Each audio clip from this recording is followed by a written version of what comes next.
दोस्तों, एक ऐसा आइलैंड जो रहस्यों से भरा हुआ है। यहाँ पर जो भी जाता है वो कभी जिंदा वापस नहीं लौटता। यहाँ पर रहने वाली जनजाति इंसानों को देखते ही मौत के घाट उतार देती है। जो भी इनके संपर्क में आने का प्रयास करता है उसे ये जनजाति तीरों और बाणों से हमला कर जिंदा ही दफना देती है। आज तक कोई भी व्यक्ति इनके इलाके में नहीं जा पाया है और इसी वजह से आज तक इनके रहन सहन से पूरी दुनिया अनजान है। दोस्तों, हम बात कर रहे हैं भारत के अंडमान और निकोबार के क्षेत्र में स्थित नॉर्थ सेंटिनल आइलैंड के बारे में। दोस्तों, ये आइलैंड इतना ज्यादा खतरनाक है कि यहाँ पर सरकार खुद जाने से डरती है। इतना ही नहीं, अगर कोई विमान या हेलीकॉप्टर इस आइलैंड के ऊपर से गुजरता है तो यहाँ की जनजाति उस पर भी हमला कर देती है। दोस्तों, आपको बता दें कि यहाँ पर रहने वाली जनजाति को बाहरी दुनिया से कोई मतलब नहीं है और इसी कारण वो इंसान को देखते ही मार देती है। तो चलिए दोस्तों, जानते हैं इसी आइलैंड से जुड़ी कुछ रहस्यमय बातें जो शायद ही आप जानते होंगे। दोस्तों, हमारी दुनिया कई रहस्यमय जगहों से भरी पड़ी है जिनके बारे में अभी तक ना ही लोगों को पता है और ना ही उन तक हम पहुंच ही पाए हैं। हालांकि कई शोधकर्ता रात दिन अपने काम को अंजाम देते रहते हैं और नई नई जगहों को खोजते रहते हैं। खैर दोस्तों, आज हम आपको एक ऐसे ही रहस्यमय अजीबोगरीब दुनिया के बारे में बताने वाले हैं जो ना सिर्फ आज की आधुनिक दुनिया से पूरी तरह लैस है बल्कि इन्हें बाहरी लोगों से भी कोई लेना देना नहीं है। दोस्तों, हम बात कर रहे हैं हमारे ही देश के अंडमान निकोबार द्वीप की राजधानी पोर्ट ब्लेयर से 50 किलोमीटर दूर नॉर्थ सेंटिनल आइलैंड के बारे में, जो 23 वर्ग किलोमीटर में फैला हुआ है और जहां 60,000 साल से इंसानों का निवास है, जिनकी तादाद 100 से 400 तक है। दोस्तों, लॉस्ट टाइप नाम की इन जनजातियों के लिए बाहरी लोग किसी एलियन से कम नहीं है। यहाँ बाहरी इंसानों का जाना किसी खतरे से कम नहीं है। कहा जाता है इस जनजातियों के लिए उनका ये द्वीप ही उनकी दुनिया है और बाहरी लोग उनके लिए खतरा। तभी तो जब कोई इस द्वीप में कदम भी रखता है तो उनका स्वागत तीर कमानों से किया जाता है। यहाँ तक कि ये लोग कानून के बनाए उस नियमों से तक अनजान है जिसमें यदि किसी की जान ले ली जाए तो उन्हें जेल या उम्र कैद तक दे दी जाती है। इसीलिए तो इस आइलैंड में जाने वाला कभी वापस ही नहीं आ पाता। ये खूंखार जातियां यहाँ जाने वालों को मौत के घाट उतार देती है। इन्हें इस आइलैंड के अलावा किसी से कोई मतलब ही नहीं है। ये आइलैंड ही इनकी दुनिया है। कहा जाता है बाहरी लोग को देखते ही ये उन पर हमला कर देते हैं। यहाँ तक कि अगर उनके आइलैंड के ऊपर से कोई विमान उड़ता दिख जाए तो ये उसे पत्थरों और तीर कमानों से मार मार कर गिरा देते हैं। वैसे तो दोस्तों, ये आइलैंड अपने भारत का ही हिस्सा है जहाँ कायदे से गवर्नमेंट की सारी सुविधाएं पहुँचनी चाहिए और हमारी गवर्नमेंट ने कोई कसर भी नहीं रखी इन तक पहुँचने में, पर सारी कोशिश नाकाम साबित हुई। कई बार यहाँ के लोगों से हमारी गवर्नमेंट ने संपर्क बनाने की भी कोशिश की, पर यहाँ की जातियाँ किसी भी बाहरी लोगों से कोई संबंध नहीं रखना चाहती और उन पर जाते ही हमला कर देती है। जिसे देखते हुए हमारी भारत सरकार ने 1956 में एक कानून बनाया जो इन जनजातियों के प्रोटेक्शन के लिए था, जिसके तहत इस आइलैंड में बाहर का कोई भी व्यक्ति नहीं जा सकेगा और इस आइलैंड की सुरक्षा यहाँ पर तैनात इंडियन नेवी करती है। दोस्तों, इस आइलैंड की खूबसूरती देखते ही बनती है। हरे भरे जंगल और पानी की लहरों की आवाजें मन को बहुत शांति देती है।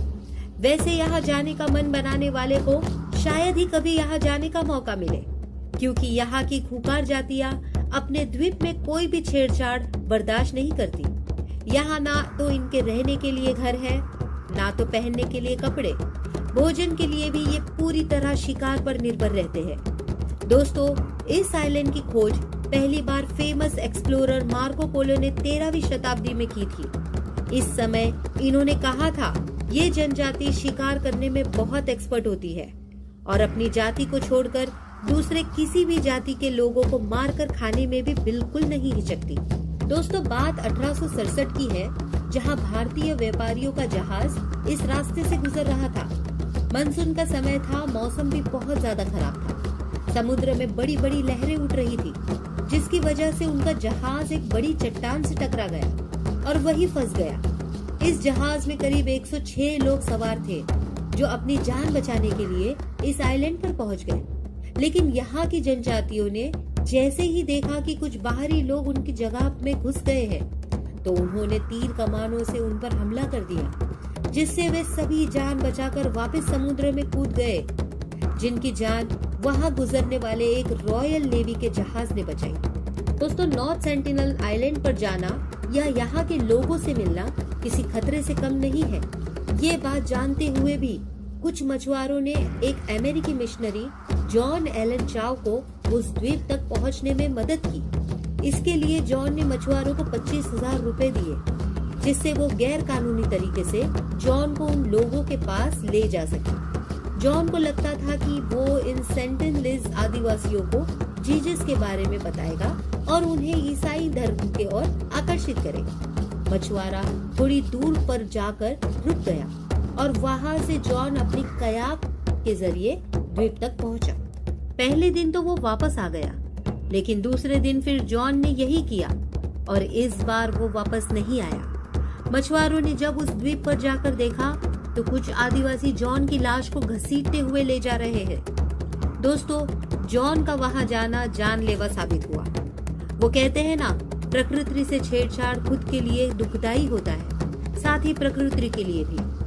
दोस्तों, जॉन तो अपनी जान से हाथ धो बैठा, पर इसका जो दूसरा सबसे बुरा असर पड़ेगा वो ये है कि वहाँ की जनजातियों की प्रतिरोधक क्षमता हमारे प्रतिरोधक क्षमता से कई गुना तक कमजोर होती है, जिसके कारण यदि हमारी दुनिया की कोई भी बीमारी इन तक पहुंच गई तो इनका बचना मुश्किल है। जी हाँ दोस्तों, यहाँ तक कि सर्दी और खांसी जैसे नॉर्मल बीमारी इनके शरीर झेल नहीं पाएंगे और इनकी सारी की सारी जातियों का विनाश हो जाएगा। इसलिए हमारी गवर्नमेंट ने कुछ कानूनों को बनाकर यहाँ आने जाने वालों पर पूरी तरह से रोक लगा दी है।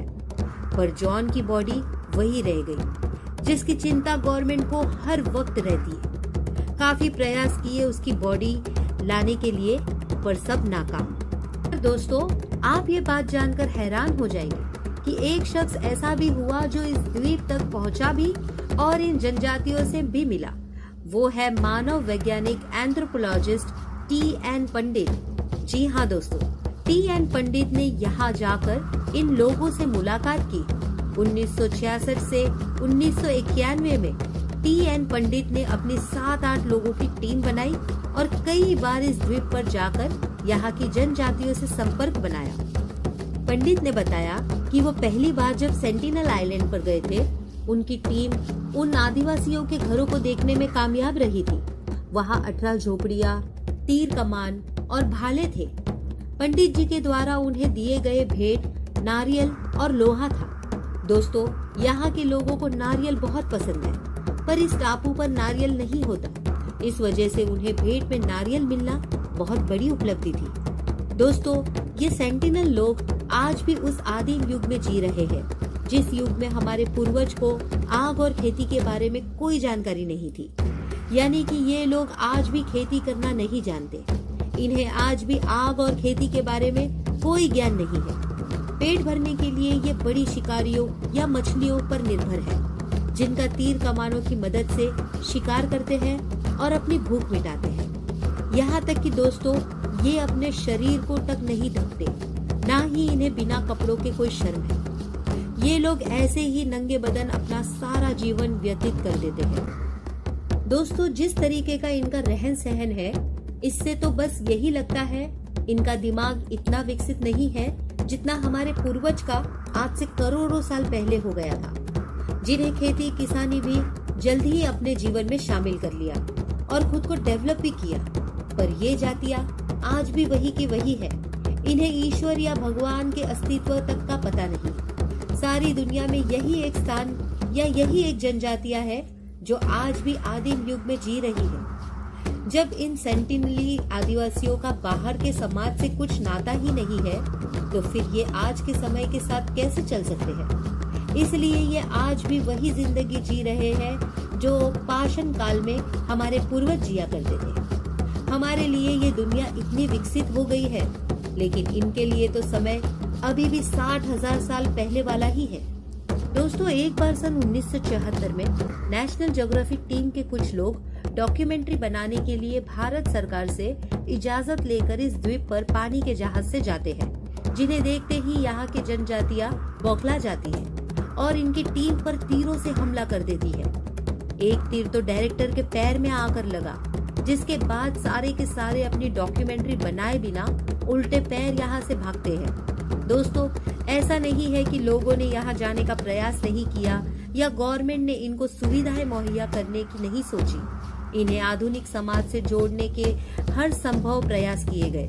हमारी गवर्नमेंट इन्हें शिक्षित करना चाह रही थी, पर इनके जानलेवा हमले से सब पीछे हो गए और सन 1997 में इनको इनके हाल पर छोड़ दिया गया। खैर दोस्तों, प्रकृति का ये नियम है, जीव खुद को उसी वातावरण में डाल लेता है जहाँ वो रहता है। पर मेरी राय यही है कि इन जनजातियों को भी आगे बढ़ने का मौका मिले। आज की आधुनिक सुविधाएं से ये वंचित ना रहे। जैसी जिंदगी हम जी रहे हैं, ये भी जिए। हमें इनके बारे में ज्यादा कुछ नहीं पता, पर ये भी बहुत परेशान होंगे। इन्हें भी हमारी जरूरत है, पर इन्हें कौन समझाए हम इनके दुश्मन नहीं दोस्त हैं। आपकी राय क्या है इनके बारे में? हमें कमेंट करके जरूर बताएं। धन्यवाद।